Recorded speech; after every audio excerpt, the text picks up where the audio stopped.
नमस्कार दोस्तों। आज के वीडियो में हम लोग सीखने वाले हैं कि आप एचडीएफसी सिक्योरिटीज़ के मोबाइल ऐप पर अपना कोई भी जो पोर्टफोलियो में आपका स्टॉक होता है उसको किस तरीके से सेल कर सकते हैं या बेच सकते हैं। तो दोस्तों, वीडियो में आगे बढ़ने से पहले चैनल पर अगर आप पहली बार आए हैं तो चैनल को सब्सक्राइब कर लीजिएगा, वीडियो पसंद है इसको लाइक करिएगा और अपने दोस्तों के साथ भी शेयर करिएगा। तो चलिए, एचडीएफसी सिक्योरिटीज़ का जो ये हमारा ऐप है इसको हम ओपन करते हैं। ओपन करने के बाद में अब आपको यहाँ पर देख रहे होंगे लॉगिन का ऑप्शन मिल रहा है। यहाँ से हम लॉगिन कर लेते हैं। क्लिक करने के बाद इसका फिंगरप्रिंट हम लगाते हैं और यहाँ से हमारा ये लॉगिन हो गया है। तो अब आपको यहाँ पर जो बीच में पोर्टफोलियो देखने लिखा हुआ है नीचे की ओर, इसके ऊपर क्लिक करना है। यहाँ पर जैसे ही आप क्लिक करेंगे तो आपके पोर्टफोलियो में जो भी स्टॉक होगा वो सब कुछ यहाँ पर आ जाएगा। तो यहाँ पर समरी है, यहाँ पे आप देख रहे हैं ये समरी आपको यहाँ पे मिल जाएगी। उसके बाद में आपको जो इक्विटी यहाँ पे लिखा हुआ है इसके ऊपर क्लिक कर देना है। आप जैसे यहाँ पर क्लिक करेंगे तो आपको कुछ इस तरीके से ऑप्शन मिल रहा है। उसके बाद में आप यहाँ पर देख रहे हैं मेरे केस में तो इक्विटी में यहाँ पे दिखा रहा है 1 स्टॉक और यहाँ पर कहीं पर भी हम क्लिक करते हैं। चलिए, हम यहाँ पर क्लिक कर दिए। तो जैसे ही हम क्लिक करेंगे तो जो भी स्टॉक आपके पास में होगा तो उसका नेम यहाँ पर आ जाएगा, कितनी क्वांटिटी में है ये आ जाएगा, एवरेज कॉस्ट प्राइस क्या है वो आ जाएगा, करंट मार्केट प्राइस क्या है वो आ जाएगा, वैल्यू एट मार्केट प्राइस अभी क्या है वो आ जाएगा और अनरियलाइज्ड लॉस यहाँ पर आ जाएगा। अब आपको नीचे की ओर देखना है, यहाँ पर बाई और यहाँ पर सेल लिखा है। क्योंकि स्टॉक हम सेल कर रहे हैं तो हमें इस ऑप्शन को चूज़ करना है, बाकी ये सब अभी आप ध्यान मत दीजिए। तो चलिए, सेल वाले बटन पर हम क्लिक करते हैं। क्लिक करने के बाद में यहाँ पर आप देख रहे होंगे कि एनएससी पे प्राइस दिखा रहा है और यहाँ पर बीएससी पे प्राइस दिखा रहा है, यानी कि बॉम्बे स्टॉक एक्सचेंज पर। और यहाँ पर एक्शन कर रहा है कि हमारा जो एक्शन है ये क्या है, सेल है। हम बाई नहीं कर रहे हैं, सेल कर रहे हैं। उसके बाद में यहाँ पर बता रहा है एक्सचेंज, आप चाहे एनएससी चूज़ कर लीजिए चाहे बीएससी चूज़ कर लीजिए। इसके बारे में अभी हम छोड़ देते हैं, इसके बारे में किसी और वीडियो में बात करेंगे। तो यहाँ पर हम चूज़ कर लेते हैं, चलिए बीएससी चूज़ कर लेते हैं। इसके बाद में प्रोडक्ट है, यहाँ पे हम किसको कैश रहने देते हैं। ऑर्डर टाइप में अगर आपको तुरंत का तुरंत बेच देना है, जैसे अभी मैं आपको करके दिखाऊंगा, तब आपको ये मार्केट ऑर्डर चूज़ करना चाहिए।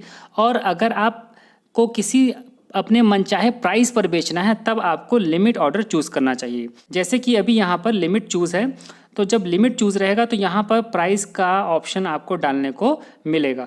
तो जैसे यहाँ पर ऊपर देख रहे हैं 43.65 चल रहा है, तो यहाँ पर अगर मैं 45 रुपीज़ डाल दूँगा तो ये ऑर्डर डालने के बाद अगर दिन भर में यानी कि 3:30 बजे तक मार्केट बंद होने तक जब भी 45 रुपीज़ पर स्टॉक का प्राइस जाएगा, बल्कि ये कह लीजिए कि 45.05 इस तरीके से जाएगा, तब आपका स्टॉक जो है वो सेल हो जाएगा। अगर उस प्राइस पर नहीं जाता है जो प्राइस आप यहाँ पर एंट्री करते हैं, तब आपको 3:30 बजे के बाद में ऑर्डर ऑटोमेटिक कैंसिल हो जाएगा। ये चीज़ आपको क्लियर हो गई होगी। अब यहाँ पर हम मार्केट चूज़ करेंगे। चलिए, यहाँ पर क्लिक करते हैं। देखिए, जैसे ही हमने मार्केट चूज़ किया है, अब यहाँ पे प्राइस डालने के ऑप्शन नहीं आ रहे हैं और यहाँ पर क्या लिख करके आ रहा है, मार्केट लिख करके आ रहा है। यहाँ पर क्वांटिटी भर देते हैं। तो हम यहाँ पर क्वांटिटी में एक ही डालेंगे, क्योंकि मैं अभी करके दिखा रहा हूँ, हो सकता है मुझे बाद में भी ज़रूरत पड़े। और अब जब हमने वहाँ पे ऊपर देख रहे होंगे क्वांटिटी भर दिया है और यहाँ पे प्राइस में मार्केट है और यहाँ पे प्लेस ऑर्डर लिखा हुआ नीचे की ओर देख रहे हैं। तो अब इसके ऊपर हम क्लिक करने वाले हैं जहाँ पर ये प्लेस सेल ऑर्डर लिखा हुआ है। चलिए, यहाँ पर हमने क्लिक कर दिया तो यहाँ पर आपकी एक तरीके से ऑर्डर समरी ये बता रहे हैं कि इंस्ट्रूमेंट इक्विटी है, एक्सचेंज सेल है, एक्सचेंज बीएससी है, प्रोडक्ट कैश है, ऑर्डर टाइप में मार्केट है, क्वांटिटी 1 है और यहाँ पे प्राइस में मार्केट है। और यहाँ से नीचे की ओर आपको कंफर्म ऑर्डर पे क्लिक करना है। चलिए, यहाँ पर हम क्लिक करते हैं। अब यहाँ पर देखिए क्या आ रहा है, online DP hold and order, और यहाँ डीपी क्वांटिटी 1 बता रहा है। बेसिकली ये कहने का जो ये चीज़ें आ रही, सीडीएसएल के साथ में एचडीएफसी सिक्योरिटीज़ ने मेरा अकाउंट ओपन किया है। यहाँ पर डीपी आईडी है और यहाँ पर है DP account number. DP ID सबकी सेम होगी जिनका भी एचडीएफसी सिक्योरिटीज़ के साथ में अकाउंट होगा। तो अब ऐसा ऑप्शन क्यों आ रहा है, क्योंकि यहाँ पर हम लोगों ने पावर ऑफ अटॉर्नी साइन करके एचडीएफसी सिक्योरिटीज़ को नहीं दी है, इसीलिए ये ऑप्शन आ रहा है। जिन लोगों ने पावर ऑफ अटॉर्नी दी होगी उनको ये ऑप्शन नहीं आएगा, तो वो परेशान ना हो कि हमारे में तो ये ऑप्शन आ ही नहीं रहा है। तो ये क्लियर हो गया होगा आपको। अब यहाँ पर हम सबमिट वाले बटन पर क्लिक कर देते हैं। चलिए, यहाँ पर क्लिक करते हैं तो यहाँ पर आप देख रहे होंगे अब लिख करके आ रहा है EDIS authorization. There is a EDIS authorization shortfall for one equity for Nippon India ETF Gold Bees from your BOID। तो ये जो ID है इसका आपको ज़रूरत पड़ेगा अगर आप यहाँ से टी पिन बना रहे हैं। तो मेरे केस में मैं यहाँ पर आपको टी पिन भी बना करके दिखाऊंगा, क्योंकि मुझे अपना टी पिन याद नहीं है, इवन कभी पता नहीं आया भी है कि नहीं आया। तो अगर आप यहाँ पर क्लिक हेयर करके जनरेट टी पिन कर रहे हैं तो आपको इस नंबर की ज़रूरत पड़ेगी। तो यहाँ से ये कॉपी नहीं हो रहा है, मैंने अभी कोशिश किया था, तो आप इसको कहीं पे नोट कर लीजिएगा। तो चलिए हम यहाँ पर क्लिक हेयर पे क्लिक करते हैं। यहाँ पर जैसे ही आप क्लिक करेंगे इस तरीके से CDSL का एक हमारे सामने पेज ओपन होके आ गया है और यहाँ पे देख रहे हैं जनरेट टी पिन लिखा हुआ है। ठीक है, generate T pin for EDIS transactions. और नीचे की ओर आएंगे तो यहाँ पर कह रहा है कि BOID डालना है और यहाँ पर पैन डालना है। तो चलिए हम यहाँ पे BOID और पैन डालते हैं। तो दोस्तों यहाँ पर हमने अपनी BOID डाल दी है और साथ में अपना पैन नंबर भी डाल दिया है। अब सिंपली आपको यहाँ से नेक्स्ट पर क्लिक करना है। चलिए यहाँ पर हमने क्लिक कर दिया है। अब OTP आएगा आपकी मेल ID पर और आपके मोबाइल नंबर पर। तो मैं वेट कर रहा हूँ OTP का और यहाँ पर हमें OTP फिल कर देना है। OTP आ गया है, इसको हम यहाँ से कॉपी कर लेते हैं। कॉपी करने के बाद में हम यहाँ पर सिंपली इसको पेस्ट कर देते हैं। पेस्ट करने के बाद में जो ये नेक्स्ट वाला बटन है इसके ऊपर अब हम क्लिक करते हैं। तो यहाँ पे बता रहे हैं कि your T pin is generated successfully and has been send to your registered mobile number and email ID। तो आपका जो टी पिन है वो आपके मोबाइल नंबर और मेल ID पर भेज दिया गया है। तो दोस्तों अब हमें टी पिन मिल चुका है। अब आपको बैक चले जाना है। चलिए हम यहाँ पे बैक चले जाते हैं और यहाँ पर आई एक्सेप्ट जो लिखा हुआ है इसको हम चूज़ कर लेते हैं और यहाँ पर ऑथराइज नाउ पर अब क्लिक कर देंगे। इसके बाद में यहाँ पर आपको इंटर टी पिन बोल रहा है कि डालने के लिए। तो जो टी पिन अभी आपके मोबाइल नंबर या मेल ID पर आई है ये आप यहाँ पर डाल दीजिए। एक चीज़ और ध्यान रखिएगा कि ये टी पिन अगर आप नोट कर लेते हैं तो आपको बार बार टी पिन जनरेट करने की ज़रूरत नहीं पड़ेगी। जो लोग पहली बार कर रहे हैं या भूल गए हैं वो लोग इस काम को या इस प्रोसेस को कर सकते हैं। तो चलिए हम यहाँ पर टी पिन डालते हैं। दोस्तों टी पिन डाल दिया है। अब सिंपली हम वेरीफाई पर क्लिक करते हैं। चलिए यहाँ पर हम क्लिक करते हैं और यहाँ पर बता रहा है कि इंटर OTP। अब फिर से OTP आएगा हमारे पास में। OTP का वेट करते हैं। इस OTP को हमने यहाँ से कॉपी कर लिया और यहाँ पर हम इसको कर देते हैं पेस्ट। पेस्ट करने के बाद में अब यहाँ से हम कर देंगे वेरीफाई।